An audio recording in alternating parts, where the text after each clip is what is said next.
हरिओम। मित्रों, नमो नमः। स्वागत है आप सबका आज के इस पाठ में। आप सबको ध्यान होगा कि हम सब कुछ दिनों से तर्क संग्रह का अध्ययन कर रहे हैं और तर्क संग्रह का अध्ययन करते हुए शुरुआती 4-5 भागों में अब तक पृथ्वी के लक्षण का निरूपण कर रहे हैं और पृथ्वी के लक्षण में विशेष करके शरीर और इंद्रिय और विषय क्या होता है ये बताना है। तर्क संग्रह में अभी तक क्या क्या बताया हमने आपको? पृथ्वी क्या है? तत्र गंधवती पृथ्वी। पृथ्वी का लक्षण बताया गंधवती, ये जो पृथ्वी का लक्षण है गंधवत्व। और लक्षण क्या होता है? तो लक्षण ये पहले पृथ्वी गंधवती पृथ्वी द्विविधा, नित्या अनित्या, नित्या परमाणु रूपा, अनित्या कार्य रूपा। फिर उसका 3 प्रकार का भेद होता है अनित्या वाले का, शरीर, इंद्रिय और विषय। फिर ये सब कुछ बताने के बाद मूल पंक्तियों के आधार पर फिर उसके बाद हम आगे थे न्यायबोधिनी पढ़ने के बाद पदकृत्य टीका में। और पदकृत्य टीका में फिर उन्होंने विषय उठाया लक्षण क्या है। लक्षण किसे कहते हैं? तो कहते हैं तदेव ही लक्षणम यदव्याप्त्यतिव्याप्त्य संभव रूप दोषत्रय शून्यम। जो अव्याप्त्यतिव्याप्ति असंभव रूप दोषत्रय शून्य, 3 दोषों से शून्य हो। तीनों दोष कौन कौन से हैं? अव्याप्ति है एक अतिव्याप्ति है और एक असंभव है। इन तीनों दोषों से जो शून्य है वही दोषत्रय शून्य, वही लक्षण कहलाता है। लक्षण के लक्षण को हम पिछले भाग में पढ़े थे। अव्याप्ति दोष क्या होता है? जो हमारे लक्ष्य के कुछ अंश में न घटित हो। बताया गया था जैसे गाय का कपिलत्व लक्षण बताया गया। जो कपिलत्व लक्षण कपिल गायों में तो घटित होता है पर सफेद और अन्य वर्ण की गायों में नहीं घटित, तो लक्ष्य के देशावृत्तित्व हो गया था। और कुछ लक्षण ऐसा होता है जो लक्ष्य में तो घटित होता है पर लक्ष्य के साथ साथ लक्ष्य से बाहर भी घटित होने लग जाता है। जैसे गाय का श्रृंगित्व लक्षण बताया गया, तो वह गाय में तो घटित हो रहा था लक्षण, पर गाय से अतिरिक्त भैंस, घोड़ा नहीं, भैंस, बकरी इत्यादि में घटित होने लगा था। ठीक, हम घोड़े की भी सींग उगा देते हैं ना, या क्या कहते हैं, खरगोश की भी सींग हो जाता है। कदाचिदपि पर्यटन छस विषाण मासादयेत्। कभी कभी पर्यटन करता हुआ हो सकता है कि खरगोश का सींग भी मिल जाए, ऐसा भर्तृहरि जी ने कहा है। पर ये सब कुछ संभव है, पर मूर्ख व्यक्ति के चित्त को प्रसन्न कर पाना संभव नहीं। वो तो विषयांतर हो जाएगा अभी यहाँ से। तो श्रृंगित्व बताया, वह श्रृंगित्व लक्षण जो है, श्रृंगित्व लक्षण किसका है? गाय का यदि श्रृंगित्व लक्षण हम मानते हैं तो श्रृंगित्वम गोत्तम ऐसा कहते हैं। तो जिसके सींग है वो गाय, भैंसियों गाय हो जाएगी, हिरण भी गाय हो जाएगा, है ना। अतिव्याप्ति, राक्षस भी गाय हो जाते। वाह वाह, क्या! तो शंबरासुर ना होता, शंबर गोह बन जाता है, शंबर है ना। फिर ऐसे जो राक्षस लोग थे वो सब गाय हो जाते, है ना, क्योंकि उनके भी गाय वाला लक्षण दिखाई पड़ता। इसीलिए फिर लक्षण क्या बनाया? असंभव भी एक दोष होता है। असंभव रूपी दोष वह होता है जो लक्ष्य में ही पूर्णतः न घटित हो। ठीक, वह असंभव दोष है।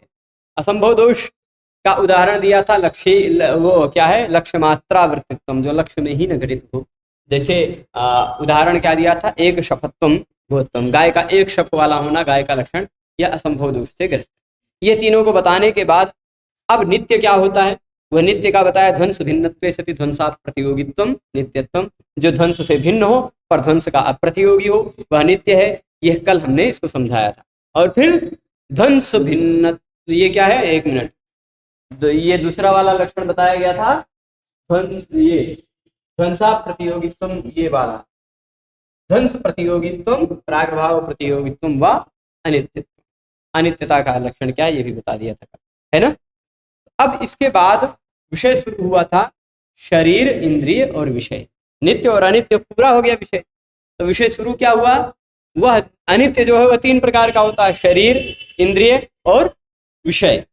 शरीर इंद्रिय विषय भेदात। तो शरीर कौन सा है भाई? किसे कहते हैं शरीर? तो कहते हैं शरीरमस्मदादीनाम। बताया था ना, शरीर किसे कहते हैं पहले ये तो बताइए। जो आप शरीरमस्मदादीनाम आप कह रहे थे, हम सबका जो शरीर है वही पृथ्वी का शरीर है, तो उसकी शरीर का लक्षण होता क्या? शरीर किसे कहते हैं? तो यद भोगायतनम तदेव शरीरम, यद भोगायतनम तदेव शरीरम। भोग का जो आयतन है वही शरीर है। देखिए ये शरीर है ना, आत्मा जिस आयतन के, जिस आकार के सहारे भोग करता है वही शरीर है। ठीक है, वही शरीर है। अब फिर इसके बाद चेष्टाश्रयो वा, भोग का आयतन जो है, यत भोग आयतन, भोग यानी जिसके सहारे हम भोग कर पाते, खाते पीते हैं, अगर शरीर वही ना हो तो कैसे खाएंगे पिएंगे। भोग भोग के लिए जो आयतन बना है वह शरीर है।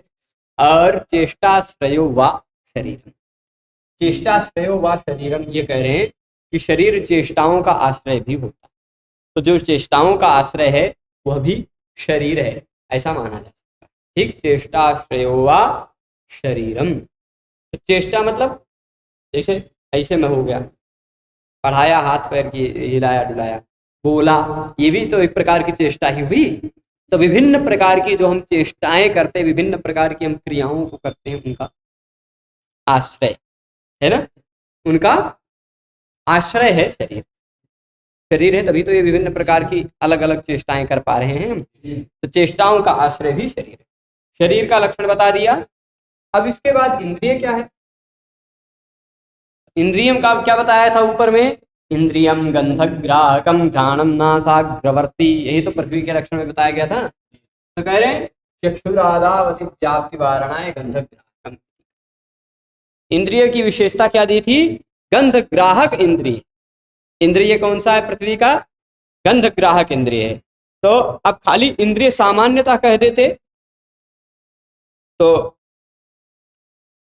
जो विषय ग्राहक हो वह इंद्रिय, ऐसा खाली कह देते तो आंख भी विषय का ग्रहण करता है, कान भी विषय का ग्रहण करता है, और फिर नाक भी विषय का ग्रहण करता है, जिह्वा भी मधुर आम्ल कटु कषाय लवण इत्यादि रसों का विषय को ग्रहण करता है, स्पर्श भी ठंडा गर्म इत्यादि का स्पर्श यानी त्वच जो इंद्रिय है, त्वक इंद्रिय जो है वह ग्रहण करता है। तो इन सभी इंद्रियों में, चक्षु इत्यादियों में अतिव्याप्ति न हो जाए, इसीलिए गंध ग्राहकम, गंध ग्राहक जो इंद्रिय है वही पृथ्वी का इंद्रिय है। गंध ग्राहक कह देने से कान थोड़ी ना गंध ग्रहण, आंख भी नहीं गंध ग्रहण करता, जिह्वा भी गंध का नहीं ग्रहण करती, त्वचा भी जिह्वा गंध का नहीं ग्रहण करती, गंध का ग्रहण केवल घ्राण इंद्रिय करती। ठीक है, इसलिए चक्षु इत्यादि में अतिव्याप्ति न हो जाए इंद्रिय की, इसलिए गंध ग्राहक शब्द कह दिया गया। ठीक, चक्षुरादावति व्याप्ति वारणाय गंध ग्राहकम इति।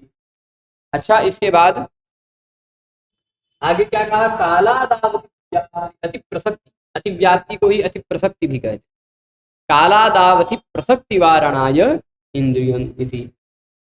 ठीक है, उसमें क्या कहा था, इंद्रियम गंधग्राहकम घ्राणम नासाग्रवर्ती, अगर इंद्रियम शब्द न कहते तो केवल क्या होता, गंधग्राहकम नासाग्रवर्ती घ्राणम। ठीक, गंधग्राहकम नासाग्रवर्ती, जो गंध का ग्रहण कराता हो और जो नासिका के अग्रभाग में रहता हो, वह है इंद्रिय। इंद्रिय का ही लक्षण हो जाता ना। इसलिए यहाँ एक विशेष और शब्द दिया गया, वह विशेष शब्द क्या है, विशेष शब्द है काल इत्यादि में भी अतिव्याप्ति हो जाती, इसलिए इंद्रिय शब्द कह दिया। अब देखिए, गंध का ग्रहण केवल हमारा नाक ही नहीं करता, काल सबका आधार है। जन्यानाम जगत जनक कालः जगताम आश्रयो मता, सभी जन्य पदार्थों का जनक काल है। तो सभी चीजें जो कुछ भी होती हैं वह किसी न किसी काल में होती हैं, है ना, कुछ भी हम करते हैं वो किसी न किसी काल में होती है, काल पर ही आधारित होकर सारी क्रियाएं संभव होती हैं, है ना। तो इसलिए काल इत्यादि में भी अतिव्याप्ति होने लग जाती अगर खाली हम इंद्रियम शब्द न कहते। गंध ग्राहक काल भी हो सकता है, काल के कारण ही गंध ग्रहण होता है, किसी न किसी काल में, सभी क्रियाओं का कारण, तो गंध ग्राहक काल भी हो जाता। काल इत्यादि में भी अतिव्याप्ति न हो जाए, इसलिए इंद्रियम शब्द रखा। इंद्रिय रख देने से काल इंद्रिय थोड़े ना, इसलिए काल इत्यादि में अति प्रसक्ति नहीं हुई। ठीक, अब शरीर की बात हो गई, इंद्रिय की बात हो गई, अब आया विषय। तो विषय क्या है, विषय का लक्षण बताते हुए कहते हैं, शरीरेन्द्रिय भिन्नत्वे सत्युपभोग साधनम विषयः। थोड़ा सा मैं इसको ऊपर कर लेता हूं तब बताता हूं। शरीरेन्द्रिय भिन्नत्वे सत्युपभोग साधनम विषयः। शरीर और इंद्रिय से भिन्न जो शरीर और इंद्रिय से भिन्न हो और फिर भी उपभोग का साधन हो वही विषय। शरीरेन्द्रिय भिन्नत्वे सति उपभोग साधनम विषय। शरीर और इंद्रिय से भिन्न होते हुए जो उपभोग का साधन है वही है विषय। ठीक है, तो अब कौन है भाई शरीर और इंद्रिय? शरीर और इंद्रिय से भिन्न तीन प्रकार की बात बताई गई थी। देखिए, उपभोग का साधन हमारा शरीर भी है कि नहीं? उपभोग का साधन शरीर भी है। अगर शरीर ना होता तो हम ये जो मूंगफली रखे हैं कैसे उपभोग कर पाते इसका, है ना? खाएंगे नहीं, रखे हैं। तो जो ये उपभोग होता है शरीर के कारण होता है ना? तो उपभोग का साधन शरीर भी है ना? अच्छा, केवल शरीर ही है क्या उपभोग का साधन? नहीं, इंद्रिय भी है। इंद्रिय भी तो उपभोग का साधन है। इंद्रिय ना होता तो कैसे उपभोग कर लेते? कान से हम आंख से अच्छी दृश्य वस्तुओं को देखकर उसका उपभोग करते हैं। तो जैसे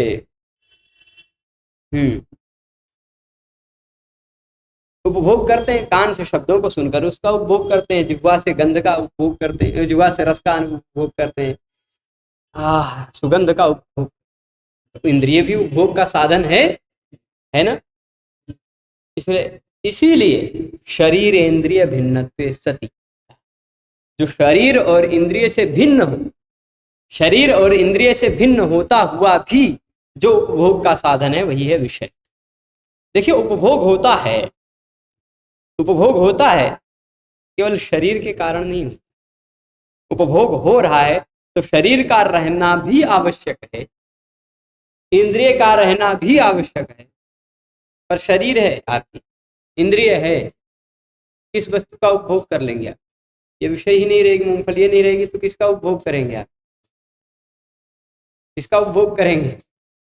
तो जो कुछ हो शरीर से और इंद्रिय से भिन्न हो फिर भी उपभोग का साधन है वही है विषय।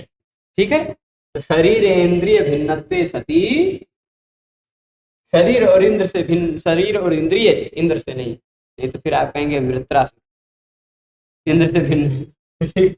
शरीर और इंद्रिय से भिन्न होता हुआ जो उपभोग का साधन है वही है विषय। ठीक, अब विषय में ये शरीर इंद्रिय भिन्नत्व ऐसा क्यों कहा?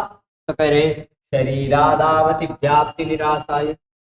अगर खाली उपभोग साधनम विषय कह देते, केवल क्या कह देते? उपभोग साधनम विषय, तो शरीर भी तो उपभोग का साधन है। यह लक्षण शरीर में भी घटित होने लग जाता है। इंद्रिय भी तो उपभोग का साधन है, यह लक्षण इंद्रिय में भी घटित होने लग जाता। अन्य भी जो उपभोग के साधन है उन सब में घटित होने लग जाता। तो इसलिए कह रहा शरीर इत्यादि में अतिव्याप्ति का निराश करने के लिए, अतिव्याप्ति को कैंसल करने के लिए क्या कहा? क्या ये क्या है? एक मिनट, इसमें साफ नहीं दिखा रहा है। भिन्नांतम, भिन्नांतम मतलब भिन्न तक की बातें। शरीर इंद्रिय भिन्नत्वे, ये वाली जो भिन्नांतम, भिन्न के अंत तक की जो बात कही गई वह बात इसलिए कही गई क्योंकि शरीर इत्यादि में अतिव्याप्ति न हो जाए। यदि शरीर इंद्रिय भिन्न इतनी बात न कही गई होती तो उपभोग साधन विषया कह देते, तब तो गड़बड़ हो जाता है ना। शरीर भी उपभोग का साधन है, इंद्रिय भी उपभोग का साधन है, उन सब में घटित हो जाने लगता लक्षण, इसीलिए शरीर इंद्रिय भिन्नत्व कह दिया। ठीक, जो शरीर और इंद्रिय से भिन्न हो। ये बात समझ गए? तो अब देखिए भिन्नांतम वाद तक पहुंच गए। परमाणुवादावति प्रसक्ति वारणाय विशेष्य दलम। विशेष्य दलम मतलब ये उपभोग साधनम, उपभोग साधनम विषय का है ना। ये लक्षण में दो बातें हैं, शरीर इंद्रिय विषय भिन्नत्वे सति उपभोग साधन विषय। तो उसकी विशेषता ये दी गई है। ये पहला भिन्नांत पद एक दिया गया है और एक विशेष बात है उपभोग साधनम। उपभोग साधनम का सत्य उपभोग नहीं, उपभोग साधनम, ये जो है विशेष है। तो विशेष क्यों कहा गया, यानी उपभोग साधनम क्यों कहा गया? उपभोग साधनम न कहते, खाली कह देते शरीर इंद्रिय भिन्नम, शरीर इंद्रिय भिन्नो विषय। शरीर और इंद्रिय से जो भिन्न है वही विषय, केवल इतने कह देते तो क्या दिक्कत आ जाती? ठीक, शरीर इंद्रिय भिन्न जो है वही विषय है ऐसा कह देते तो क्या दिक्कत आ जाती? ठीक, क्या दिक्कत आ जाती? उपभोग साधन हम न कहते तो वही कह रहे परमाणु इत्यादि में अति प्रसक्ति होने लगी। क्योंकि परमाणु जो है, पृथ्वी का परमाणु, वो क्या शरीर है क्या? शरीर तो नहीं है ना, वो कोई इंद्रिय है क्या? शरीर और इंद्रिय से भिन्न है परमाणु, है कि नहीं? तो ऐसे बहुत सारी चीजें हैं जो शरीर भी नहीं है, इंद्रिय भी नहीं है। ठीक है, तो उन सब में, आकाश में, काल में, दिशा में, आत्मा में, मन इत्यादियों में बहुत सारे जगहों पर यह लक्षण अतिव्याप्ति होने लगता, क्योंकि वो सब शरीर भी नहीं है, इंद्रिय भी नहीं है ना। तो इसीलिए क्या कह दिया, उपभोग साधनम, यह भी दे दिया जो शरीर और इंद्रिय से भिन्न हो पर उपभोग का साधन हो, वही विषय। परमाणु इत्यादि उपभोग के साधन थोड़े ना, परमाणु का आप उपभोग कर सकते हैं क्या? नहीं कर सकते। तो उपभोग के साधन परमाणु इत्यादि नहीं है, इसलिए परमाणु इत्यादि में अति प्रसक्ति न हो जाए, लक्षण घटित न हो जाए, इसलिए उपभोग साधन या विशेष दल दिया गया। ठीक, अब इसके बाद क्या कहा, कालादिवारणाय जन्यत्वे सति इत्येतद् तदपि बोध्यम। अच्छा, कालादिवारणाय जन्यत्वे सति इत्येतद् बोध्यम, काल इत्यादि में निवारण करने के लिए। देखिए, काल सबका, बहुत काल आपको परेशान करेगा, क्योंकि काल का विषय बहुत व्यापक है ना। काल, कोई भी ऐसी बात ही नहीं जो कालातीत हो, है ना। कालातीत होती हो ही नहीं सकती कोई बात। कोई भी बात हो, कोई भी घटना हो, किसी न किसी काल में, किसी न किसी व्यक्ति के द्वारा, किसी न किसी जगह पे हुई है ना। तो प्रत्येक घटना कालातीत हो ही नहीं सकती, कोई भी घटना कालातीत नहीं हो सकती, ये बात स्पष्ट है ना। तो काल इत्यादि में निवारण करने के लिए, काल इत्यादि में अतिव्याप्ति का निवारण करने के लिए जन्यत्वे सति, यह भी एक विशेषण दे देना है। तो शरीरेंद्रिय भिन्न, या कह देते हैं शरीरेंद्रिय जन्यत्वे सति। ठीक, शरीरेंद्रिय भिन्नत्वे सति, शरीरेंद्रिय जन्यत्वे सति, ये एक और बात है। जो शरीर और इंद्रिय से भिन्न हो और शरीर और इंद्रिय से जन्य हो। ठीक, अब ऐसे कह देंगे शरीर और इंद्रिय से भिन्न है और उपभोग का साधन है, काल भी तो हो सकता है। काल शरीर है क्या? काल शरीर तो नहीं है, काल इंद्रिय तो है नहीं, तो काल शरीर और इंद्रिय से भिन्न है, भिन्न है ना। काल शरीर और इंद्रिय से भिन्न है और उपभोग का साधन है कि नहीं? भाई कुछ भी उपभोग कर रहे हैं, किसी न किसी काल में कर रहे हैं, तो काल हर एक चीज का साधन है, तो उपभोग का साधन है। तो शरीर इंद्रिय भिन्नत्वे सति उपभोग साधनम, यह जो लक्षण कहेंगे ये तो काल में घटित हो जा रहा है, इसलिए जन्यत्वे सति इत्येतदपि बोध्यम। तो शरीर इंद्रिय भिन्न जो हो और शरीर इंद्रिय से जन्य जो हो, वह उपभोग का साधन विषय। ठीक, तो शरीर इंद्रिय से भिन्न काल भी हो रहा है, और शरीर और इंद्रिय से जन्य है क्या काल? क्या काल को हम अपने शरीर से और इंद्रिय से प्रकट कर सकते हैं? नहीं कर सकते ना। तो शरीर इंद्रिय जन्य नहीं है काल, इसलिए जन्यत्वे सति जब कह देंगे तो काल इत्यादि में भी निवारण हो जाएगा, अतिव्याप्ति हो जाएगा। अब इस तरह से हमने पृथ्वी के लक्षण को पदकृत्य और न्याय बोधनी के साथ समझ लिया। अब आ जाते हैं, आज हमें जो पढ़ना है वो है जल। पृथ्वी के बाद कौन सा द्रव्य था? जल ही तो था। पृथिव्यप्तेजो वायवाकाश काल दिगात्मनांसि नवैव, 9 प्रकार के ही तो द्रव्य थे, तो उसमें पृथ्वी पढ़ दिया। पहला पदार्थ द्रव्य ही था, वो पहला पदार्थ जो द्रव्य है, वो पहला पदार्थ द्रव्य कितने प्रकार का? पहला पदार्थ जो द्रव्य है वह कितने प्रकार का? 9। 9 में कौन कौन से? पृथ्वी, अप, तेज, वायु, आकाश। अब हम पृथ्वी के बारे में बढ़िया से पढ़ चुके हैं, तो नंबर किसका आया? अप का। अप, उसी को अप भी कहते हैं, उसी को जल भी कहते हैं, बहुवचन है। अप शब्द नित्य बहुवचनांत। अप शब्द जो है ना, उसका हमेशा बहुवचन में ही प्रयोग होता है। प्रथमा बहुवचन में आपा बनेगा, द्वितीय बहुवचन में अपह बनेगा। ठीक, आपह अपह, फिर उसके बाद तीसरे तृतीया बहुवचन में बनेगा अद्भि, अद्भिस्थानी च संस्पृशेत। चौथी विभक्ति बहुवचन में बनेगा अद्भ्या, ठीक। पंचमी में भी यही अद्भ्या बनेगा। छठी में बनेगा अपाम, और सप्तमी में बनेगा अप, ठीक। इसका केवल बहुवचन में ही प्रयोग होता है, आपह अपह अद्भि अद्भ्या अद्भ्या अपाम अप, ठीक है। ये रूप बनेंगे।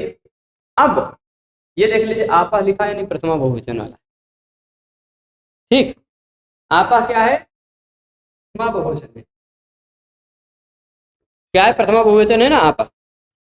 तो शीत स्पर्शवत्य आपह, शीत स्पर्श वाली जो है वह आपह है, यानी जल, ठीक है। शीत स्पर्श वाले जो हैं वह जल है, ठीक है।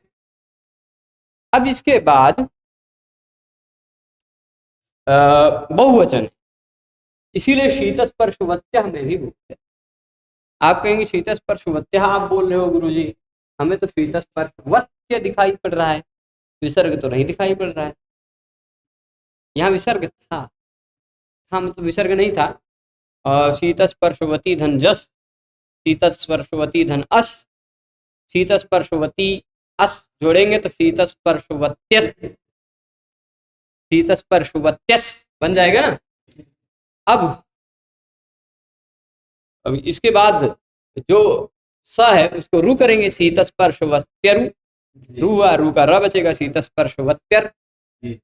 रू का र बचा, उस र के स्थान पे भो भगो अघो पूर्वश्य योश, उस सूत्र से र के स्थान पे हो जाएगा य, शीत स्पर्शवत्यय आप, य का लोप शाकल्य से लोप हो जाएगा, तो शीत स्पर्शवत्य आप। संधि के नियम को जब पढ़ेंगे हम व्याकरण में तो वहां पर ये सारी बातें समझाई जाए। फिर भी आप भो भगो अघो पूर्वश्य योश यूट्यूब पर समझाया हुआ है पहले वाले व्याख्यान माला में, वहां से भी देख के समझ सकते। तो जो शीत स्पर्शवत्य है, यानी शीत यानी ठंडा, शीत का मतलब क्या होता है? ठंडा, जो छूने में ठंडा लगे वही जल है। अब आप कहेंगे गुरुजी समझ लीजिए नवंबर दिसंबर चल रहा है, ठंडी का सीजन चल रहा है, ठीक। किसी किसी की आदत हो जाती है ठंडी के सीजन में, क्योंकि उस समय नल से भी आप पानी निकालते हैं, तो वो भी पानी कैसा लगता है? नल से भी निकाला हुआ पानी कैसा लगता है? इतना ठंडा होता है कि आप पिए तो दतवा हिल जाता है ना, लगता है कि दांत का जड़ गया। तो वो तो ठंडा है, ठीक है, कोई बात नहीं, ठंडा स्पर्श यानी वो जल है। तो कुछ लोग गर्म करके पीते हैं। अब गर्म हो गया, एक गिलास पानी लेके आए, देखिए गर्मा गर्म है, गर्मा गर्म है, तो वो तो शीत स्पर्श हुआ है क्या उसमें? तो क्या वो पानी नहीं है? तो आप कैसे कह दे रहे हो जो ठंडा स्पर्श वाला वही जल है? कैसे कह दे रहे हो कि जो ठंडा स्पर्श वाला है वही जल? एक और प्रश्न इसी पर उठा देते हैं। पूरे भारत में कई जगहों पर वहां की भौगोलीय, कुछ वैज्ञानिकों के अनुसार भौगोलीय कारणों से, भूगर्भीय कारणों से कई जगहों पर ऐसे हैं जहां तप्तोदक कुंड है। तप्तोदक कुंड यमुनोत्री के पास उत्तराखंड में भी गर्मा गर्म पानी का कुंड है, जहाँ पानी एकदम गर्म रहता है हमेशा। आप आसपास बर्फ गिर रहा होगा फिर भी वहां का उस कुंड का पानी गर्म रहेगा, तप्तोदक कुंड।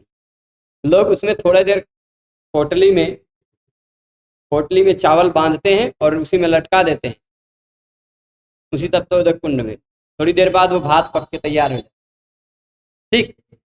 तप्तोदक कुंड तप्त पानी वाला, तब उसमें जो पानी है क्या वो पानी नहीं है? तो भाई शीत स्पर्शवत्य आपह वाला लक्षण तो नहीं हो रहा। हम एक गिलास पानी गर्म किए, उसमें भी गर्म पानी में भी तो ये शीत स्पर्शवत्य वाला घटित नहीं हो रहा है। गर्मा गर्म पानी वाला कुंड है, उसमें भी तो शीत स्पर्शवत्य आपह वाला लक्षण नहीं घटित हो रहा है। तो आप कहेंगे कैसे ये लक्षण बना दिया अन्नम भट्ट जी, है ना? ये आप पूछेंगे कि नहीं? उसका समाधान यह है, शीतलता जल का स्वाभाविक गुण है। शीतलता जल का स्वाभाविक गुण है। जैसे मुझे लोग बहुत सारे लोग बोलते हैं कि मैं बहुत सीधा साधा, बहुत लोग बोलते हैं। तो सीधा साधापन ये मेरा एक स्वाभाविक गुण है जो मुझे स्वभावतः मिला है अंदर। पर कभी कभी इतना उग्र होता हूँ कि तोड़ फोड़ भी मचा देता हूँ। तो क्या मैं स्वाभाविक रूप से सीधा साधा नहीं रहा? उस समय मैं अरुण नहीं रहा क्या? उस समय मैं भी अरुण रहा। तो जो स्वाभाविक होता है वही हमेशा रहे ऐसा निश्चित नहीं। जो स्वाभाविक होता है वही गुण उसका हमेशा रहे ऐसा निश्चित नहीं होता है ना। तो कभी कभी अस्वाभाविक भी हो जाता, पर उसको एक अलग वातावरण में रख दिया जाए तो वह अपने स्वाभाविक रूप में फिर से आ जाता। ठीक है, मुझ में अगर गुस्सा, उग्रता इत्यादि कुछ आएगी तो वह आसपास के वातावरण के कारण, आसपास के किसी व्यक्ति के कारण, वहां से अलग जाऊंगा, एकांत में बैठ जाऊंगा तो फिर मैं अपने वास्तविक स्वाभाविक स्वरूप में आ जाऊंगा। तो जैसे उसी तरह जल में भी जो उष्णता आई, गर्मी आई, वह गर्मा देने के कारण आप फिर से रख दीजिए आधे घंटे, फिर वह अपने स्वाभाविक रूप में आ जाए। तो उसमें जो गर्मी है, जल में जो गर्मी है, वह गर्मी जल की गर्मी नहीं है, अपितु उष्ण स्पर्श रूपी जो तेज है, उस तेज के संयोग से उत्पन्न वह गर्मी है ना। ठंडी चीजों से छुआ देने पर कुछ देर में वो दूसरी चीज भी ठंडी हो जाती, वैसे गर्म चीज से छुआ देने पर कुछ सामान्यता वो भी चीज गर्म हो जाती, सामने वाली भी, है ना, होता है कि नहीं। तो इसी तरह पृथ्वी में, जल में जो उष्णता आ जाती है वह तेज के संयोग के कारण। अब आप कहेंगे तब तो कुंड में क्या होता है?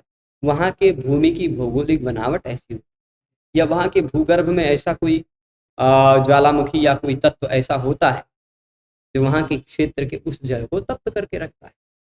ठीक, भूमि में ऐसा कुछ रासायनिक तत्व होता है जो उसको गर्म करके रखता है उस जगह पर। उस वही कुंड का पानी उस जगह पर रहने के कारण ही गर्म होता है। वही पानी आप एक गिलास निकाल के ले आइए, आधे घंटे बाहर रख दीजिए कुंड से, ठंडा हो जाएगा, है ना। तो जल का जो स्वाभाविक गुण है वही उसका स्वाभाविक गुण रहेगा। ये मैं प्रश्न बना के, दिमाग से प्रश्न ला के फिर पूछ के तब समाधान दिया हूं कि जिससे ये बात आप स्पष्ट समझ पाए कि शीतस्पर्शवत्या जो ये लक्षण दिया गया, ये जल के स्वाभाविक गुण का लक्षण है। सब जल का स्वाभाविक गुण के आधार पर उसका लक्षण दिया गया। ठीक, तो जिसका स्पर्श ठंडा होता है वह जल, इतनी बात स्पष्ट समझ। जैसे गंधवती पृथ्वी कहा था, वैसे शीतस्पर्शवती या शीतस्पर्शवत जलम ऐसा कह रहे, शीतस्पर्शवत जलम, लेकिन आपह है, बहुवचन है और स्त्रीलिंग में है, इसलिए शीतस्पर्शवत्याः कहे, शीतस्पर्शवत्याः। जैसे गंधवती, गंधवत्यो, गंधवत्याः। पृथिव्याः होता बहुवचन तो वहां भी गंधवत्याः होता, पर वहां केवल पृथ्वी एक वचन था, यहाँ आपह बहुवचन है इसलिए स्पर्शवत्याः। शीत शीतस्पर्शवत्याः आपह। अच्छा, अब फिर वो द्विविधा वाली बातें सब जगह, पृथ्वी अब तेज वायु चारों में, ताह द्विविधा, ताह मतलब वो जो जल है वो दो प्रकार के, यहाँ ताह द्विविधा है, विसर्ग का यहाँ भी उसी नियम से लो, भो भगो भो पूर्वशी और लोपाशा कर ले, तुरंत बाद में अस प्रत्याहार का वर्ण हो, द अश में आ जाता, जब गड दश अंतिम अक्षर है अश का, है ना। अश प्रत्याहार का वर्ण हो तो भो भगो भो पूर्वशी भी लगा सकते हैं और लोपाशा कर ले से भी लगा सकते हैं। ठीक, समझ जाएंगे। ता द्विविधा दो प्रकार की होती है जल। जल कितने प्रकार की? कौन कौन से दो प्रकार की? अरे वही दो प्रकार जो नित्या अनित्या। नित्य जल होता है और अनित्य जल। अच्छा, जो हमने अभी पी लिया, अभी थोड़ी देर पहले पिया है ना, जो हमने पी लिया वह जल अनित्य था, अनित्य था। जो कार्य रूप जल है, जो हम सबके सामने दिखाई पड़ता है, जो बना है, वैज्ञानिक भाषा में बोला जाए तो हाइड्रोजन का दो अंश मिलाया जाए और ऑक्सीजन का एक अंश मिलाया जाए तो जो जल का एक परमाणु बनता है, ठीक, H2O। जल के प्रत्येक परमाणु में हाइड्रोजन का दो अंश होता है और ऑक्सीजन का एक अंश होता है। तो उन दोनों के संयोग से जो जल बना, वो जल का जो परमाणु रूप है वो परमाणु रूप नित्य है। जल के परमाणु को आप नष्ट नहीं कर सकते, पर जल वही परमाणु से जुड़ते जुड़ते द्विणुक बना, द्विणुकों से त्रिणुक बना, त्रिणुक से चतुर्णुक बना, और वही फिर विशालकाय जल का आकार ले लिया। तो वह जल जो कार्य रूप जल है, वह जल अनित्य। ठीक है। जब प्रलय काल आता है तो ऐसे है कि जिस क्रम में पृथ्वी जल में विलीन हो जाती है, जल अग्नि में विलीन हो जाती है, अग्नि वायु में विलीन हो जाता है, और वायु आकाश में विलीन, फिर पूरा प्रलय हो जाता है, और आकाश परम ब्रह्म में विलीन हो जाता है। ऐसी पूरी परंपरा है। ये तो वेदांत का विषय आ जाएगा, पर प्रलय काल में सबका नाश होता है, सभी अनित्य है ना, नित्य नहीं। जैसे देख लीजिए, जल है, कार्य रूप जल है, 5 बूंद जल यही टेबल पे गिरा दीजिए, वो हमेशा रहेगा क्या? नित्य नहीं है, अनित्य, नष्ट हो जाएगा, शुष्क हो जाएगा। पर सूखेगा तो उसके परमाणु परमाणु अलग हो जाएंगे, और उसके परमाणु नष्ट नहीं होंगे। वो ऑक्सीजन में हमारे आसपास के वायुमंडल में मॉइस्चर बन के रहते। मॉइस्चर मतलब नमी। हमारे वायुमंडल में नमी जो होती है, वैज्ञानिक भाषा में मॉइस्चर कहते हैं, वह नमी जल के कारण ही होती, जल के कारण ही वह नमी होती। कुछ लोग तो अच्छा, ऐसी जो हवा देता है ना, एसी ऑक्सीजन के अंदर से ही मॉइस्चर को यानी नमी को खींच करके हवा, आसपास के वातावरण में जो नमी है उस नमी को खींच करके। कुछ लोग तो क्या करते हैं, हवा से भी पानी बनाते हैं। प्रक्रिया है, वैज्ञानिक प्रक्रिया है। हवा में ऑक्सीजन में कुछ अंश का जो पानी है, क्योंकि पानी की नमी ही तो है, थोड़ा ठंडक, अगर हवा में ठंडक है तो वो पानी के प्रभाव, ठीक है, तो वो नमी से जल निकाल देते, ऐसा भी किया है। तो वो परमाणु रूप में है। वो सारे जो हवा के अंदर जो जितने परमाणु उसके बिखरे पड़े हैं, सभी परमाणुओं को जोड़ लिया जाता है, तो फिर प्रक्रिया से जुड़ करके फिर पानी बनता है। ठीक है। तो परमाणु रूप में वह जल जो है वह नित्य है, पर कार्य रूप में वह जो जल है वह अनित्य। ठीक है। नित्या परमाणु रूपा, अनित्या कार्य रूपा। ठीक। नित्य जो जल है वह परमाणु रूप है, अनित्य जो जल है वह कार्य रूप। ठीक है। पुनस्त्रिविधा, पुनस्त्रिविधा, फिर से 3 प्रकार का। कौन सा? कार्य रूप वाला जो जल है ना, कार्य रूप वाला जो जल है वह फिर से 3 प्रकार का होता है। फिर से 3 प्रकार का होता है। कौन कौन से 3 प्रकार भाई? तो वही बात है फिर, नित्य अनित्य, नित्य परमाणु रूप, अनित्य कार्य रूप। अनित्य वाला फिर से 3 प्रकार का, शरीर, इंद्रिय और विषय। पर अब देखिए, पृथ्वी का शरीर अलग होता है, जल का शरीर अलग होता है। पृथ्वी का इंद्रिय अलग होता है, जल का इंद्रिय अलग होता है। जल को क्या हम नाक से पी सकते हैं? नहीं ना। जल के अंदर रहने वाले गुण रस का अनुभव करना हो तो नाक से हम उस रस का अनुभव नहीं कर सकते, जिह्वा से ही रस का अनुभव। ठीक। तो जल का इंद्रिय रसना। ठीक। और विषय, पृथ्वी का जल मिट्टी पाथर है, जल का भी विषय क्या मिट्टी पत्थर रहेगा? नहीं। इंद्रिय, विषय, शरीर सब अलग अलग होगा। तो वही कह रहे हैं, जलीय शरीर जो होता है वो शरीर कहाँ है? वरुण लोके। वरुण लोक में जल से बना हुआ शरीर होता है। जैसे हम सबके शरीर में पार्थिव अंश, पृथ्वी का अंश थोड़ा ज्यादा है, वैसे जल से बना हुआ शरीर भी होता होगा, और वह वरुण लोक में प्रसिद्ध है। वरुण लोक में मतलब वरुण देवता जहाँ रहते हैं, जल के देवता, उनके लोक में सब जल से बने हुए तत्व वाले पदार्थ जाते हैं। ठीक है। जल से ही जो बन जाते हैं, जलीय शरीर उनका होता है। और इंद्रिय क्या है जल का? रसग्राहकम। रसग्राहकम मतलब रस का ग्रहण करने वाला इंद्रिय है, जिसको हम रसना। और वह रसना कहाँ रहता है? रसना कौन सी है? रसना निषदिन। तो ये क्या है? रसना कहाँ है? वह जिह्वा के अग्र, जीभ का एकदम आगे वाला भाग जो है, वही है रसना इंद्रिय। वही है रसना इंद्रिय, वही रस का अनुभव करती, वही रस का अनुभव करती। खट्टा है कि मीठा है कि तीखा है कि कड़वा है, कैसा है? मधुराम ललवण कटकटाय। ठीक। ये जो रस हैं, इन रसों का, ठीक है, इन रसों का मिश्रण, या इन रसों के जो मिश्रण है, या इन रसों का व्यास भाव है, एक एक अलग अलग रस हैं, उन सभी रसों का अनुभव जिह्वा ही करती है। ठीक है। सच जिह्वाग्रवर्ती, जिह्वा के अग्रभाग में रसन इंद्रिय रहता है। ठीक है, रसन इंद्रिय कहाँ रहता है? जिह्वा के अग्रभाग। ठीक है। अब इसके बाद विषयः चरित समुद्रादि। विषय क्या है जल का? जल का है ऐसा कैसे पता चला? पृथ्वी है ऐसा कैसे पता चला? मिट्टी पत्थर इत्यादि से, मृत पाषाण। और जल है ऐसा कैसे पता चला? तो शरीर, नदी, समुद्र, नदी समुद्र इत्यादि जल के विषय हैं। ठीक है, आसान है ना ये विषय, बहुत ज्यादा कठिन नहीं है। एक अगर पृथ्वी समझ गए तो जल तेज वायु आकाश, जल तेज वायु तक आप आसानी से समझेंगे। आगे चलते हैं। ठीक है, यानी ऊपर चलो भाई। ये कोई बहुत ज्यादा नहीं है, ऊपर का फुटनोट था वही फुटनोट। ठीक है, ये हो गया। अब ऊपर चलते हैं, इधर आ जाओ।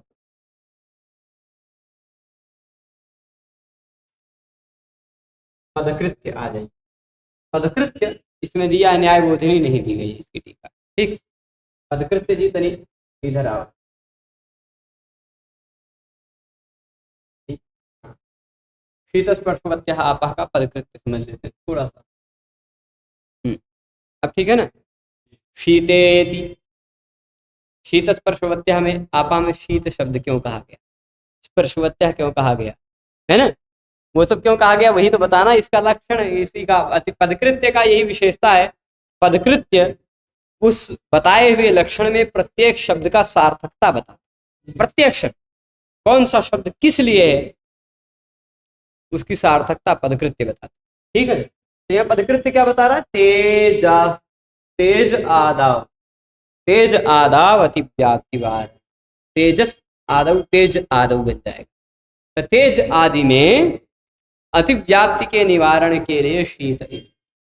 खाली अगर शीत न कहते, स्पर्शवत्या आपा कह देते तो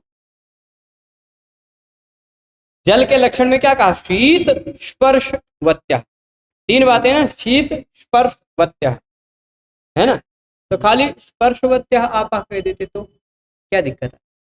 जिसको टच किया जा सकता वह जल है। भाई हम मूंगफली को टच कर रहे हैं, भी जल है क्या? ठीक, जेब में जाओ। हाँ, तो अच्छा, पृथ्वी को भी टच कर रहे हैं, जल तो नहीं है। आग को भी टच कर सकते हैं, स्पर्श है उसमें। वायु भी हमें स्पर्श करता है, क्या ये सब जल है? नहीं। इसीलिए शीत स्पर्श, जिसमें शीत स्पर्श हो वही जल है।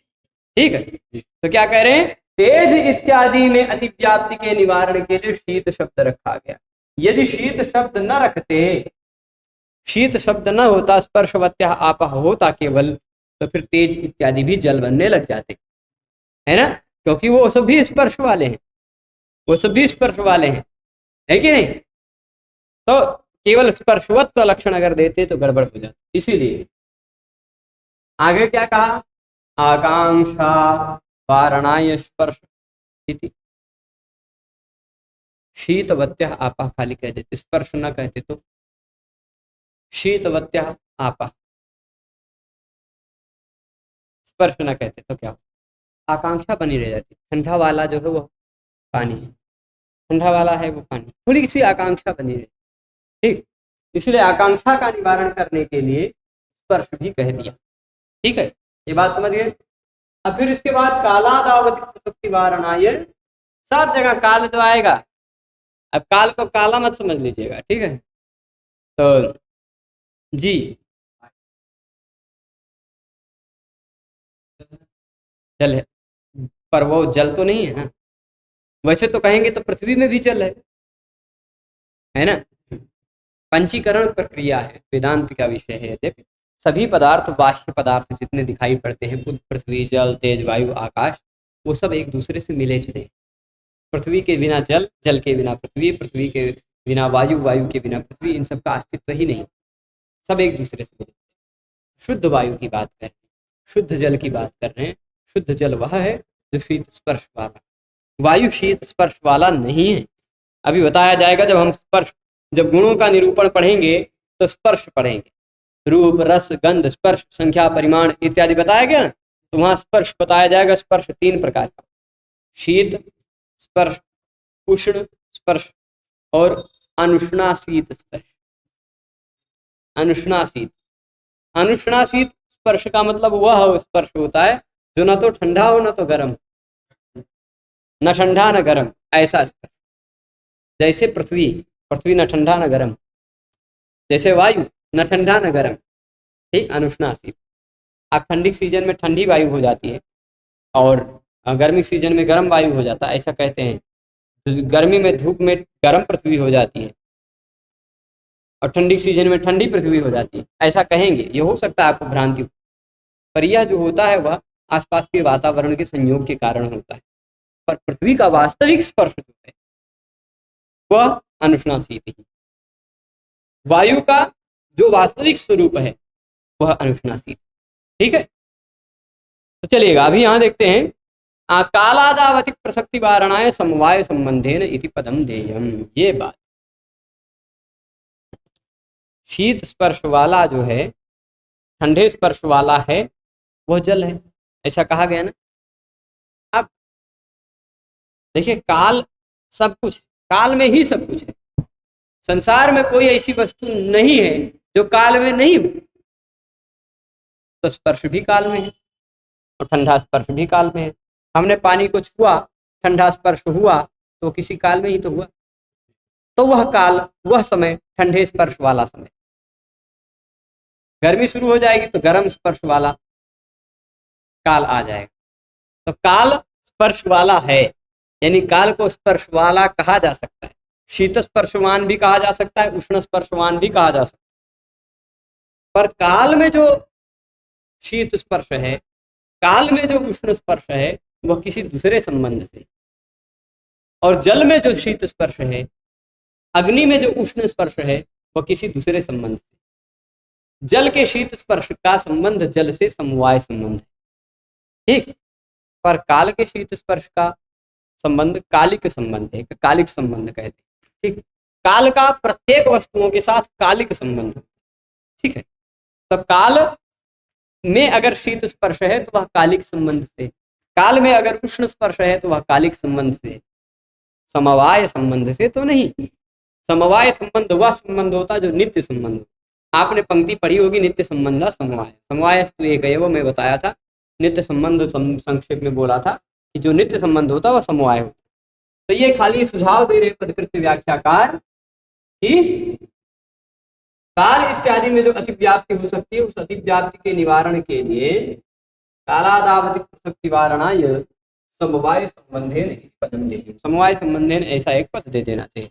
तो समवाय संबंधेन शीत स्पर्शवत्यः आप, समवाय संबंध से शीत स्पर्श वाली जो है वह जल है, क्योंकि शीत स्पर्श वाला तो काल भी हो जाता है, इसलिए समवाय संबंधेन यहाँ एक विशेष पद देना आवश्यक है, ठीक है। ऐसा पदकृत्य वाटिकाकार ने सुझाव दिया। इंद्रियमिति, इंद्रिय क्या है? तो वही जैसे चक्षुरादावति व्याप्ति वारणाय पिछली बार कहा था, वैसे अब क्या कहा? त्वगादावति व्याप्ति वारणाय रसग्राहकम। अगर हम काली कह देते इंद्रियम, इंद्रियम क्या कहा था यहां देख लीजिए, इंद्रियम रसग्राहकम रसनम, है ना, इंद्रियम रसग्राहकम रसनम। अगर रसग्राहकम शब्द न रखते, खाली इंद्रियम कह देते तो त्वक भी इंद्रिय है, नाक भी इंद्रिय है, कान भी इंद्रिय है ना, उन सब में अतिव्याप्ति होने लग जाती ना लक्षण की, इसीलिए रसग्राहकम शब्द कहते हैं, रस ग्रहण करने वाला। रस ग्रहण करने वाला जो इंद्रिय है वही जल का इंद्रिय है, इसलिए त्वक रस थोड़े ना ग्रहण करता है। इस उंगली को थोड़े ना पता चलेगा कि ये मीठा है कि खट्टा है, ठीक। हाँ, हो सकता है उंगली में घाव हो गया हो और नीचे नमक हो, पर वह लवण क्षार का अनुभव नहीं होगा, वो पीड़ा का अनुभव होगा, ठीक। ऐसा थोड़े ना पता चलेगा कि ये खारा है, खारापन का अनुभव नहीं होगा, अनुभव होगा जलन का, अनुभव होगी पीड़ा की। तो वह जो रस ग्रहण करना है, अगर रस ग्रहण केवल रसना से, ठीक। रसग्राहक रसनेन्द्रिय सन्निकर्षादावति व्याप्ति निराशाय इंद्रियम। अब देखिए एक और बहुत गहराई में सोचते हैं थोड़ा, रसनेन्द्रिय सन्निकर्षादावति व्याप्ति निराशाय इंद्रिय। अच्छा, खाली इंद्रियम ना कहते, रसग्राहकम कह देते तो रसग्राहकम रसनम, रसग्राहकम खाली कह देते तो इंद्रियम ना कहते तो क्या हो? रस का ग्रहण करने वाला तो जीभ हुआ। जीभ के ऊपर मिठाई रख दीजिए तो रस का ग्रहण होगा कि नहीं? तो रस का ग्राहक जीभ और मिठाई का संयोग भी तो हुआ, है कि नहीं? जीभ और मिठाई का संयोग हुआ, उस कारण रस का ग्रहण हुआ। जीभ के ऊपर आप समोसा रख दीजिए तो थोड़ा क्षार रस का अनुभव होगा, खारे रस का मतलब लवण रस का अनुभव होगा, है ना? तो वह क्यों होगा? क्योंकि उसका संयोग हुआ जीभ। तो वही कह रहे हैं, रसना और इंद्रिय, रसनेन्द्रिय और रस के सन्निकर्ष।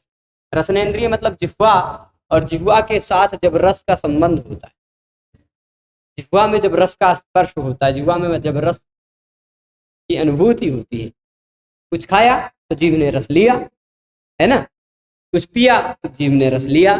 तो जब रस का और जीभ के साथ जो संबंध होता है वो भी तो रस ग्राहक है। संबंध हुआ तभी तो रस का ग्रहण हुआ। जीभ के साथ उस रस का संबंध ना हो तो कैसे रस का ग्रहण हो पाएगा?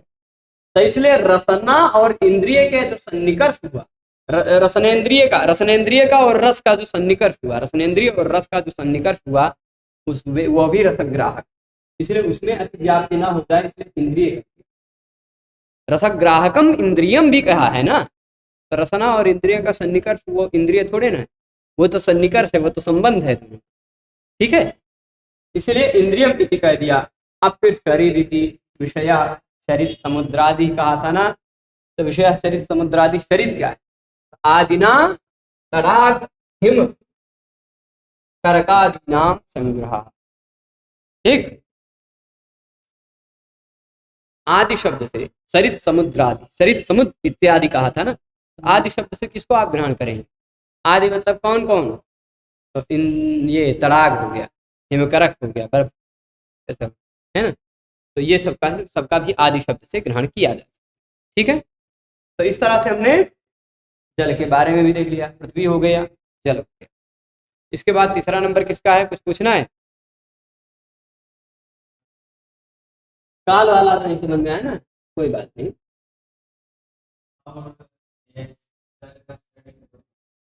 जल का शरीर वरुण लोक में रहता है। देखिए, जैसे हम सबका शरीर है पृथ्वी लोक में रहे, पृथ्वी है ना, पृथ्वी पे रह रहे हैं हम सब, जल में थोड़े ना रह रहे हैं। तो हम सबका शरीर पे पृथ्वी की, शरीर में पृथ्वी की मात्रा अधिक, पार्थिव तत्व की मात्रा अधिक, पर ऐसा भी शरीर होता है जो जल से ही केवल बना हो। 84 लाख प्रकार के प्राणी होते हैं, तो बहुत सारे प्राणी ऐसे भी होते हैं जो केवल जल से ही बनते हैं, जल से ही उत्पन्न होते हैं, जल में ही उत्पन्न होते हैं, वहीं नष्ट हो जाते हैं, वहीं समाप्त हो जाते हैं। आपने जल में प्राप्त होने वाली कोशिकाओं के बारे में, जलीय जंतुओं के बारे में पढ़ा होगा, है ना? अमीबा, पैरामीशियम इत्यादि बहुत सारा चीज पढ़ा होगा। अब हमने बहुत तो पहले कभी कहीं सुना था, तो उन सबको, वो सब जलीय तत्व हैं, है ना, वो जलीय शरीर है। अब मान लीजिए जहाँ जहाँ जल है वो सब कुछ वरुण का लोक है, तो जल से बना हुआ शरीर वरुण लोक में ही प्रसिद्ध है। ठीक है, ये बात होगी। अब काल इत्यादि वाला बात करें। अच्छा, ये समझिए, केवल कहा गया शीत स्पर्शवत्या आपा, का मतलब क्या? ठंडे स्पर्श वाली जो है वह जल है, ठंडे स्पर्श वाला जो है वह जल है। अच्छा देखिए, अभी क्या समय हुआ?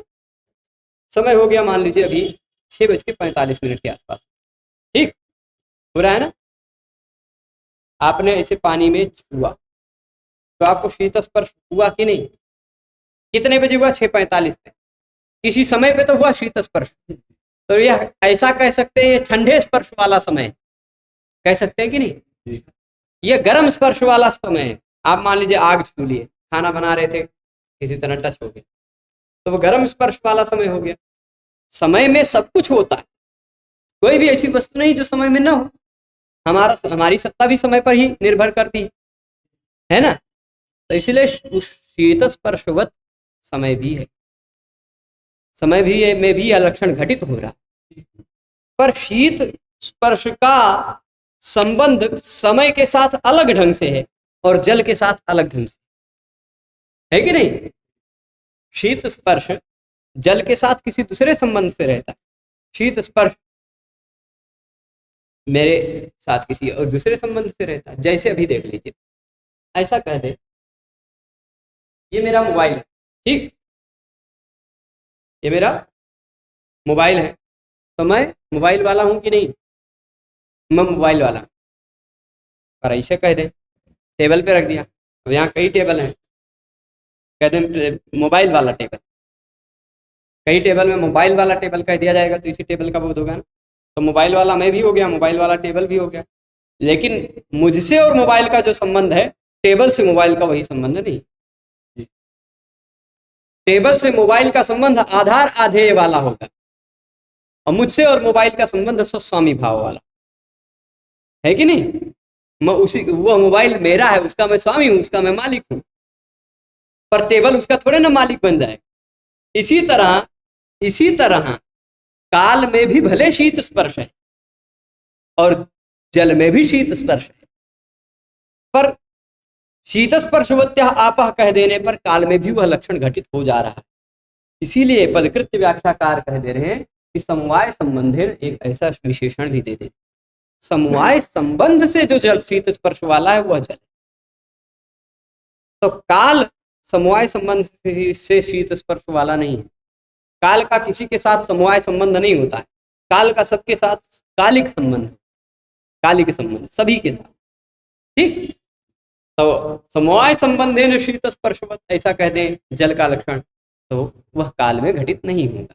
वही बात का कालादाव अति प्रसक्ति वारणाएं, काल इत्यादि में जो अति व्याप्ति हो रही थी उसके वारण करने के लिए समवाय संबंधेन या एक विशेष बात कह देंगे, तो वह वाला संबंध केवल जल में ही है, शीत स्पर्श का वह वाला संबंध। जैसे अब कहते मोबाइल वाला जो है वह अरुण है, तो अभी तो टेबल मोबाइल वाला हो गया, तो ये टेबल अरुण हो जाएगा क्या, नहीं ना। ऐसा कह दें कि स्वस्वामी भाव संबंध से जो मोबाइल वाला है वह अरुण है, तो टेबल का जो संबंध है मोबाइल से वह तो आधार आधेय भाव वाला संबंध है ना। इसलिए वह मोबाइल वाला वह अरुण नहीं बन पाए, समझ गए। इसीलिए संबंध अलग हो जाता है, संबंध अलग अलग संबंध भी, ये बातें समझनी चाहिए। आ जाइए, हम आ जाते हैं उष्ण स्पर्शवत तेज। अब जल को सिद्ध करो, जल नहीं, अब आ गया तेज, थोड़ा तेज चलेंगे, तेज में, जिसे 12-13 मिनट में खत्म करते हैं 7 बजे तक, ठीक है। तो उष्ण स्पर्शवत तेज उसी तरह का विषय, उष्ण यही लक्षण तक ही पढ़ेंगे, इसकी व्याख्याओं में टीकाओं में नहीं जाएंगे। इसमें हो सकता है सुवर्ण का तेज से सिद्ध करने वाली बातें आ जाएं, उसको भी कल देख लेंगे। उष्ण स्पर्शवत, उष्ण मतलब गरम, स्पर्शवत गरम स्पर्श वाला जो होता है वह तेज, जिसको छूने में गरम लगे वह क्या है, हुआ है कभी आपने तेज हुआ है ना, गरम लगता है, और वह तेज भी द्विविधम। अच्छा देखिए, पृथ्वी थी, कैसी थी, पृथ्वी शब्द कैसा है, स्त्रीलिंग, तो कहा था गंधवती। जल शब्द भी स्त्रीलिंग है, आपा अप शब्द स्त्रीलिंग है पर बहुवचन में, इसलिए शीत स्पर्शवत्या, पर तेजा शब्द नपुंसक लिंग है, इसलिए उष्ण स्पर्शवत कहा, उष्ण स्पर्शवत तेज। पृथ्वी स्त्रीलिंग एक वचन थी, इसलिए कहा साद्विधा, है ना। जल बहुवचन था स्त्रीलिंग में, इसीलिए कहा ताह द्विविधा, है ना। पृथ्वी एक वचन थी, इसलिए कहा नित्या अनित्या। जल बहुवचन था, इसलिए नित्याह अनित्याह कहा था ना। वैसे ही अब ये नपुंसक लिंग है और एक वचन है, तो इसका यहाँ खाली उतना अंतर रहेगा शब्द में कि वह तत् द्विविधम, दो प्रकार, नपुंसक लिंग है इसलिए द्विविधम, द्विविधा नहीं कहा, द्विविधा नहीं कहा, द्विविधा नहीं कहा, ठीक। कौन कौन सा है वो दो प्रकार, नित्यम अनित्यम च, नित्यम अनित्यम च। तेज भी दो प्रकार का होता है, नित्य तेज और अनित्य तेज। कौन सा होता है भाई नित्य तेज, कौन सा होता है अनित्य तेज, उसको भी जानते हैं। तो कहते हैं नित्यम परमाणु रूप, नित्य तेज वह है जो परमाणु रूप, नित्यम परमाणु रूपम, और अनित्य क्या है, तो कहते हैं अनित्य कार्य रूप। वहां भी नित्य परमाणु रूप था, अनित्य कार्य रूप था। जो तेज का परमाणु, जो अग्नि का इत्यादि का जो परमाणु वह नित्य है, ठीक। और जो अग्नि का क्या कहते हैं, परमाणु नहीं, कार्य रूप है, जो अग्नि जली है, वह अनित्य है, ठीक है। इसके बाद अब वह फिर से तीन प्रकार का, वही वाली बातें आ रही हैं, शरीर, इंद्रिय और विषय। पुनस्त्रिविधम शरीर इंद्रिय विषय भेदा, है ना। फिर से वह तीन प्रकार का होता है, शरीर, इंद्रिय और विषय के भेद से, ठीक है। यहां तक समझ जाएंगे। अब इसके बाद शरीर, अब देखिए जो पृथ्वी का शरीर है वही इसका नहीं होगा। जो पृथ्वी का है वो जल का नहीं है, तेज का नहीं है। जो जल का है वह पृथ्वी का नहीं है, तेज का नहीं है। जो तेज का है वो पृथ्वी और जल से अलग है। तेज का शरीर कहाँ है, तो कह रहे शरीरम आदित्य लोके। आदित्य लोक में, सूर्य में भी, जहां सूर्य है, भले कितनों हजार डिग्री की उष्णता वहां हो, पर उसमें भी कोई जीव रहता होगा, कोई शरीर ऐसा रहता होगा जो उसमें भी रह सकता, ठीक है। किसी की सत्ता होगी, तेजस शरीर की सत्ता नहीं होगी, तो मान लीजिए सूर्य ही एक शरीर है, सूर्य ही एक शरीर है, वो शरीर आदित्य लोक में मिल रहा है ना। तो तेज का जो शरीर है, तेज का जो स्वरूप है, वह आदित्य लोक में। अच्छा, जिसका जहां जो लोक होता वह उसी तरफ चलता है। जल को आप कहीं भी छोड़ दीजिए, वो किस तरफ जाएगा, क्योंकि उसका वरुण लोक नीचे ही है, ठीक। और आग कहीं भी जला दीजिए, कभी आग नीचे की तरफ जाता हुआ दिखाई पड़ता नहीं, क्योंकि उसका आदित्य लोक ऊपर ही है, ठीक है। तो शरीरम आदित्य लोक, शरीर का, शरीर इसका कहाँ है, आदित्य लोक में। इंद्रियम, अच्छा तेज का इंद्रिय कौन सा है, किस इंद्रिय से पता चलता है कि तेज है, छू करके भी पता चल जाता है। लेकिन तेज का इंद्रिय वो ज्यादा लोग छू कर नहीं पता करते हैं, खाली देख के पता करते हैं, ठीक है। इंद्रियम रूप ग्राहक, इंद्रियम रूप ग्राहकम, रूप मतलब जिससे स्वरूप देखा जाता, वह है कौन, चक्षु। चक्षु इंद्रिय है। तेज का इंद्रिय कौन सा है, चक्षु। चक्षु मतलब आंख, आंख से ही तो पता चलता है कि तेज है ना। और वह आंख किसे कहते हैं, व्हाट इज आंख, व्हाट इज चक्षु, ऐसा प्रश्न उठ सकता है आपसे। तो कहते हैं कृष्ण तारा अग्रवर्ती, आपकी आंखों में काला काला एक तारा है, सफेद है, सफेद के अंदर काला है, उस काले के अंदर भी एक डार्क, डार्क बहुत ज्यादा गहरा है ना, वही है कृष्ण तारा। उस कृष्ण तारा का अग्रवर्ती जो भाग है वही चक्षु इंद्रिय है, ठीक। समझ रहे हैं, ये ऐसे गोल है आपकी आंख, समझ लीजिए उसके अंदर एक काला काला है आंख, और उसमें भी एक डॉट बीचों बीच में होता है, है ना, आंख काला बहुत ज्यादा का, तो वह है चक्षु, वही है चक्षु, ठीक है।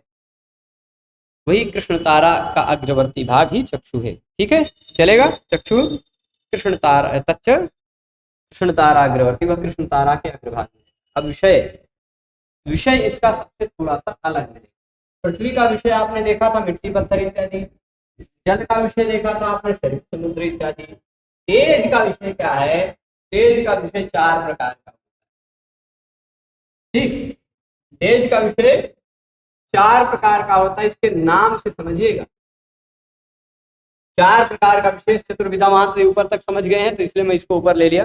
विशेष चतुर्विधा, विषय चार प्रकार का होता है। कौन कौन से चार प्रकार के विषय, तो आपको बता दें, भौम, दिव्य, उदर्य, आकरच। भौम, भौम में ध्यान से देखेंगे तो आपको भूमि शब्द छुपा हुआ दिखाई पड़ता है ना।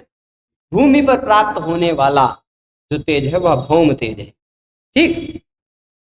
और दिव्य, दिव्य में द्यू, द्यू लोक, आकाश दिखाई पड़ता होगा ना, दिव्य, द्यू शब्द से ही दिव्य बना है, ठीक। तो द्युलोक दिव्य भवम दिव्यम, ठीक है। दिव्य शब्द है मूलतः दिव्य, दिव्य शब्द से यद प्रत्यय लगता है, उगवादित्यो यद प्रायः, तो दिव्य हो जाता है। तो दिव्य का मतलब आकाश लोक में जो प्राप्त होने वाला तेज है वह दिव्य है, ठीक। उदर्य, उदर्य में उदर य, उदर्य, उदर में यानी पेट में प्राप्त होने वाला जो तेज है वह उदर्य है। ठीक। और आकरज, आकरज, आकर कहते हैं खुदाई, आकर किसको कहते हैं? खुदाई को, और या भंडार को, संग्रहण को, उससे खनिज, खनि, आकर किसको कहते हैं? खनि को, खनन को, खुदाई को, उससे जो उत्पन्न हुआ वह आकर है।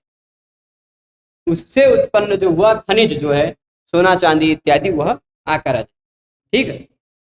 तो भौम, दिव्य, उदर्य, आकरज, ये 4 प्रकार का हुआ। भौम कौन सा है? भूमि पर प्राप्त होने वाला, वही स्पष्ट बता रहे हैं, भौमम वहनी आदिकम, आग इत्यादि जो धरती पर प्राप्त होता है वह भौम है। भौमम वहनी आदिकम। अब कोई वहनी का बहनी अर्थ मत ले लीजिएगा, बहनी इत्यादि भूमि पर प्राप्त होने वाली आग है। ठीक है। तो बहनी यानी आग, वहनी, बहनी नहीं, वहनी, वहनी इत्यादि जो है यानी आग इत्यादि जो है वो भौम है, क्योंकि भूमि पर प्राप्त होता है। और विद्युत इत्यादि क्या होता है? दिव्य। विद्युत मतलब ये जो बिजली लाइट चल रही है वो विद्युत नहीं। तड़ित सौदामिनी विद्युत चंचला चपला अपि, अमरकोश की इस पंक्ति के आधार पर आकाश से जो बिजली गिरती उसी को विद्युत शब्द से कहा। आकाश से बिजली गिरते हुए दिखा है कभी आपको? रात में भी कभी कभी बरसात के सीजन में इतनी तेज बिजली कौंधती है कि पूरे वातावरण में उजाला है ना, पूरा उजाला, वो भी बहुत खतरनाक वो तेज होता है ना। कोई उस बिजली की चपेट में आ गया तो उसको फिर कोई बचा ही नहीं। ठीक, गोविंदाय नमो नमः हो जाएगा। तो ये समझ लीजिएगा, अबिंधनम, अबिंधनम मतलब यहाँ अबिंधनम ये समझ नहीं पा रहे होंगे। अप और ईंधन जोड़ेंगे तो अबिंधन बन जाए। अप ईंधन, अप ईंधन, जल रूपी ईंधन से उत्पन्न होने वाला, जल रूपी ईंधन से उत्पन्न होने वाला अबिंधन। ठीक। जो लोग में हमेशा बिजली नहीं कौनती, जब जल होता है उसमें तो जल के कारण ही वो बिजली उत्पन्न। अब ईंधन, ठीक है।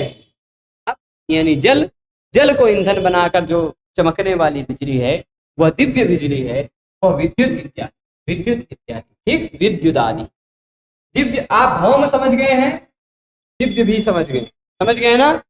भौम यानी भूमि में, दिव्य यानी दिवलोक में। अब उदर्य क्या है? भुक्तस्य परिणाम हेतुरुदर्यम, भुक्तस्य आपने कुछ खाया पिया, खाया पिया कि नहीं? खाया पिया, तो वो जो खाया पिया भुक्तस्य वो हो गया भुक्त।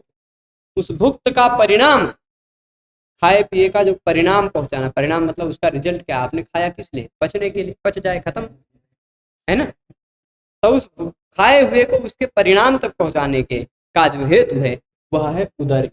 आपके उदर में रहे जठराग्नि, आप ना खाइए खाना, पूरा शरीर जलाने लगे, है ना। उसको कुछ चाहिए, वह ऐसी अग्नि है जो पूरा तपाती है। ठीक, वो गर्मी, वह गर्मी पूरा तपाती है, उसको दबाया जाता है, अनाज या कुछ सामग्री डाल दी जाती है जिससे वह दबी रहती है, वो पकाती रहती है। ठीक, आप जो कुछ भी खाते हैं उसको परिणाम करती रहती है, रिजल्ट तक पहुंचाती है। परिणाम करना मतलब पकाना, मतलब उसको फिर उसको रक्त, वसा, मांस, मज्जा इत्यादि में परिवर्तित करती है। ठीक, तो भुक्त से परिणाम हेतु, परिणाम का हेतु जो है वह उदर्य अग्नि। तो आकरज कौन सा है? सुवर्ण इत्यादि, सोना इत्यादि। आदि शब्द से किसका ग्रहण किया जाता है? आदिना रजतादि परिग्रह, जब आप व्याख्या में पढ़ेंगे तो आएगा, वो बाद में बताएंगे। ठीक, आदिना रजतादि परिग्रह वाली जो बात है वो बाद में बताएंगे। पर आकरजम सुवर्णादि, आकरज मतलब खनिज, खनिज से उत्पन्न होने वाला, वह सुवर्ण इत्यादि, वो भी तेज है। अब आप कहेंगे सोने तो छूने में नहीं गर्म लगता, जैसे पत्थर में गंध नहीं आता था वैसे सोने में स्पर्श नहीं मिलेगा आपको, उष्ण स्पर्श, पर वह अग्नि का ही तत्व है। इसकी अनुभूति आप कैसे कर सकते हैं? आग में अन्य कोई भी पदार्थ जलाएंगे जल जाएगा, सोना जलाएंगे जितना था उतने रहेगा, है ना। सोना नहीं जलता, पिघल जाए, पिघल आ जाए। हेमन संलक्षते यज्ञो विशुद्धि श्यामिका पिबह। आ, ये कहाँ गया है, तम संतष्टि रघुवंश में। और ये भी है, अग्नौ स्वर्णमक्षीणम रजतम द्विपलम शते। याज्ञवल्क्य स्मृति में ऐसा कहा गया है कि अग्नि में स्वर्ण कितना भी डाल दीजिए वो क्षीण नहीं होता, अक्षीण रहता, जैसा था जितना था वैसा ही रह जाता। ठीक, तो ये भी उसका तेजसत्व सिद्ध करता, वह अग्नि के तत्व से ही, उसमें अग्नि के तत्व की अधिकता है, पर शीतलता उसमें इतना इतना उसका संस्कार हो गया कि उसकी उष्ण स्पर्श वाली जो विशेषता है वह नष्ट प्राय हो। ठीक है, तो आकारादम स्वर्णादि तक विषय समझ गए। अब इसका जो पदकृत व्याख्या उसको कल, इसको थोड़ा सा पुनः संस्कृत करते हुए, थोड़ा सा इसको फिर से हल्के से समझाते हुए फिर पदकृत व्याख्या को कल देखेंगे। आज अभी 7 बज गया, इसको 8 बजे से फिर से प्रकट करना है, आप सबके प्रसारण में आ जाए, तब तक मुझे इसकी एडिटिंग करके फिर प्रसारण के लिए लेके आना। इसलिए अभी यही समाप्त करते हैं। सभी लोग पूरे व्याख्यान में जुड़े रहे, उसके लिए सभी को पुनः पुनः धन्यवाद। कल पुनः मिलेंगे, इसके आगे कल नहीं मिलेंगे, कल व्याख्यान नहीं होगी, क्योंकि आज रात में मुझे एक यात्रा करनी है वाराणसी तक की। आज रात में 11 बजे से कल सुबह 6 बजे तक ट्रेन में रह के मैं वाराणसी पहुंच जाऊंगा, और कल रात में 12 बजे से परसों सुबह 6 बजे तक 7 बजे तक की ट्रेन में बैठ के मैं अयोध्या फिर वापस आ जाऊंगा। परसों शाम को फिर से व्याख्यान होगा। ठीक है, तो चलेगा, सभी लोग जुड़े रहे, उसके लिए बहुत बहुत धन्यवाद। नमो।